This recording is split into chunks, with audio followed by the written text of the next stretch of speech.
ជំរាបសួរបងសួស្តីតើបងជាម្ចាស់ផ្ទះមួយណាហើយក្នុងគម្រោងមួយណាដែរនៅពេលកុងឡាននេះខ្ញុំជាវីឡាផ្ទុះតើបងឈ្នះឡានអ្វីដែរហើយពីកម្មវិធីអ្វីរបស់បរិយ Mekongland ខ្ញុំបានឈ្នះឡាន Mitsubishi Xpander ពីចាប់រង្វាន់នៅ Mekongland ចា៎តើអារម្មណ៍បងពេលនោះយ៉ាងណាដែរនៅពេលដែលលើពិធីកហៅឈ្មោះបងថាឈ្នះរង្វាន់ឡានខ្ញុំមិនបាននៅនេះទេប៉ុន្តែបងអូនស្រីបានចាប់ជំនួសអញ្ចឹងណាអញ្ចឹងពេលនោះរំភើបមែនតើតោះតែមើលវីដេអូម្ដងទៀតទៅបានថាអូខ្ញុំឈ្នះរង្វាន់ពិតប្រាកដមែនចា៎ពេលដែលបងសម្លឹងរកទិញផ្ទះតើអ្វីខ្លះជាកត្តាសំខាន់សម្រាប់បងសំខាន់ជាងគេនោះគឺការខាងសន្តិសុខហើយការរស់នៅ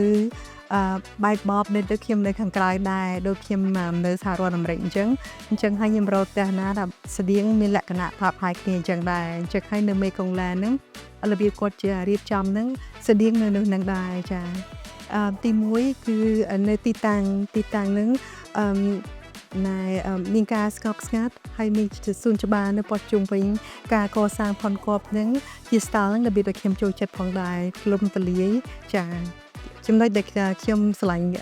បន្ថែមទៀតហ្នឹងគឺការពំពន់ដែលគាត់រៀបចំជាពិសេសខាងពំពន់ទឹកនិងពំពន់ភ្លើងហើយនឹងចិត្តទីផ្សារធំដែលនៅជុំវិញនឹងផងដែរចា៎តើបងយល់ឃើញយ៉ាងណាដែរចំពោះ promotion ផ្ដល់ជូនពីបរិយ Mekongland មុនដំបូងស្ទើរតែថាប្រហែលជាខាងឃោសនាទេឬក៏គាត់ណា advertising អញ្ចឹងណាអញ្ចឹងហើយថាវ៉ាវបានទាំងផ្ទះហើយបានទាំងឡានទៀតអញ្ចឹងហើយអ្វីដែលយើងត្រូវការបំផុតនោះគឺផ្ទះនិងឡានអញ្ចឹងហើយខ្ញុំបានទាំងពីរការអញ្ចឹងខ្ញុំសប្បាយចិត្តបន្ទាប់ពីបានឃើញផ្ទះនៅគម្រោងបរិយ Mekong City ហើយតើបងមានពាក្យពេចន៍អ្វីចង់ផ្ដាំផ្ញើទៅកាន់អតិថិជនដទៃទៀតមុននេះខ្ញុំមកទិញនៅ Mekongland ហ្នឹងខ្ញុំបានមើលទីតាំងជាកន្លែងប៉ុន្តែបើសិនជា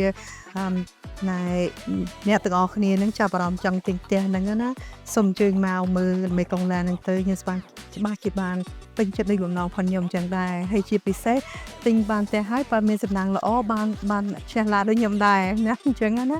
ចឹងតែថ្ងៃនេះខ្ញុំសប្បាយចិត្តមែនតើចាអរគុណ